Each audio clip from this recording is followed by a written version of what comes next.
What's going on, YouTube? Uberman here. Please forgive me if I seem somewhat lethargic this morning.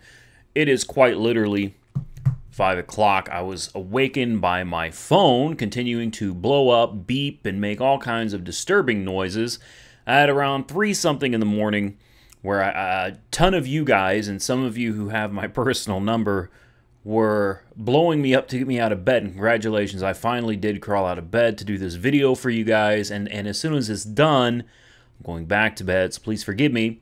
I'm not going to fix any mistakes in this video, and I may seem a little bit lethargic because I don't like being up at 5 o'clock in the morning. So, CNN Tech, link will be in the description as always, came out with an article, obviously June 21st, 2017, 5:07 a.m., all right?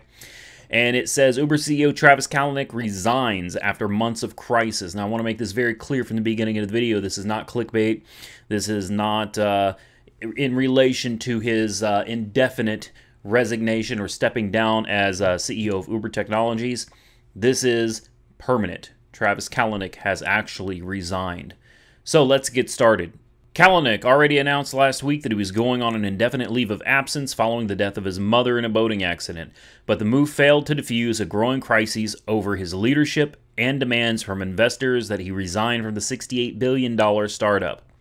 I love Uber more than anything in the world, and at this difficult moment in my personal life, I have accepted the investors' request to step aside so that Uber can go back to building rather than be distracted with another fight, Kalanick said in a statement late Tuesday, according to an Uber spokesperson. Kalanick's exit, which was first reported by the New York Times, follows a period of extraordinary turmoil at the company. Uber has been hit by a seemingly endless series of PR crises and an exodus of top executives in recent months.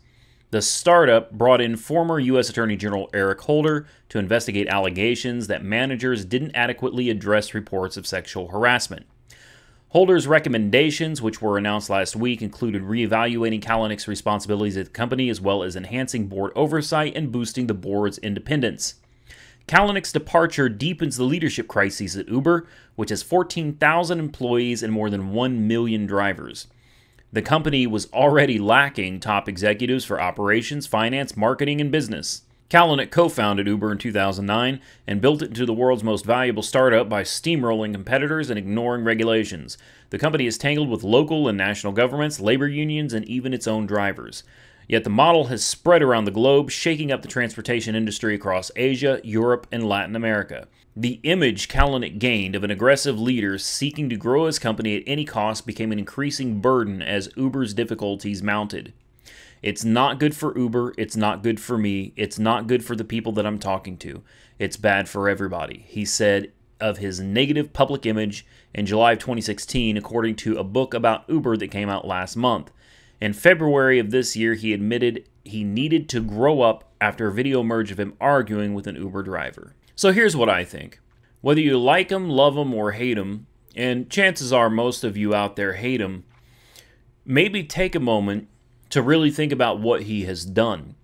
Travis Kalanick took an idea and he grew it from inception to a $68 billion international company. I think regardless of your personal feelings for the man, you can definitely sit back and take a look at what he did and say, that's amazing. It's ingenious. It's absolutely phenomenal to be able to do what he did with Uber. Now, a lot of you out there probably hate Travis Kalanick, and I understand your reasoning. Believe me, I do. But take a moment to realize that Uber would not exist without him.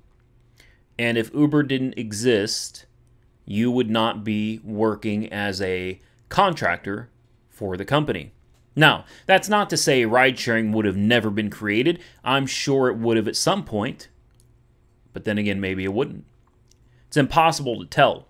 I have a lot of respect and admiration for the man. I really do. I'm not happy with the way he ran the company. I'm not happy with the way he wanted to use drivers in order to build autonomous vehicles that would then replace drivers. I'm not happy with the way he promised all this money to drivers and then pulled the rug out from under them. He did a lot of really screwed up things, but from a business perspective, he did a lot of things right. He really did.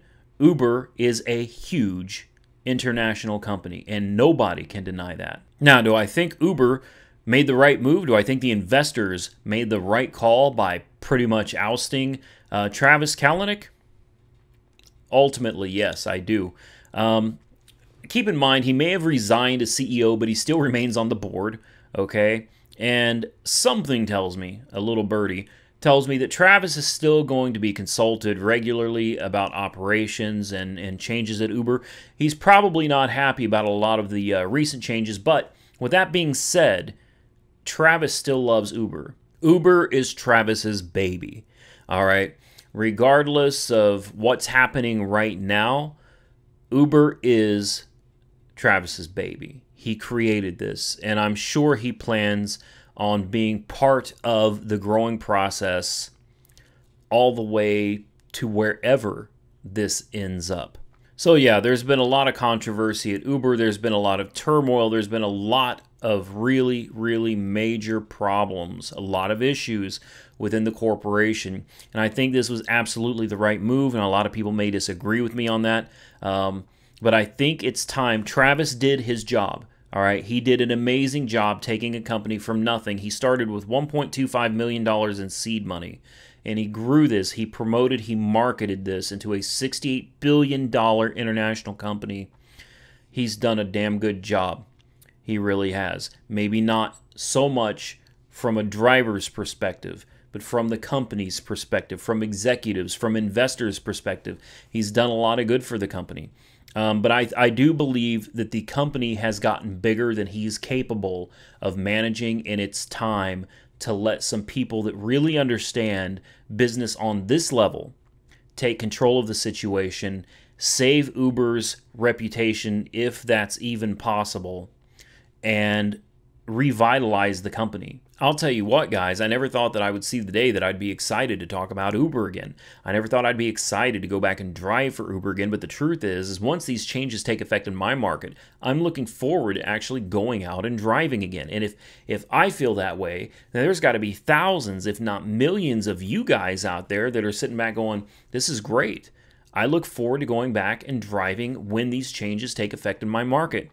Now, another thing that a lot of people are asking about is, you know, when is this going to hit another country other than the United States? Or when can we see rate increases? Guys, I couldn't even begin to speculate on that. I don't know. Right now, this is U.S. only. To my knowledge, U.S. only. And as far as rate increases, we may not see any.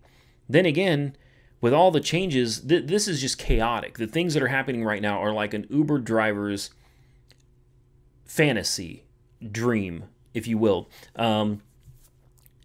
Drivers have got to be ecstatic right now. Driver morale has got to be going through the roof right now because none of us would have ever predicted something like this happening. None of us would have ever thought we'd see the day there'd be a tipping option in the app. And we have. So rate increases? Maybe. It's possible. You know, before I would say not going to happen, not even a possibility. But today, I'd say just about anything's possible. So let's just hope for the best and enjoy these new and upcoming changes whenever they hit your market. Until next time, guys, like, comment, subscribe, stay safe out there, and Uber on.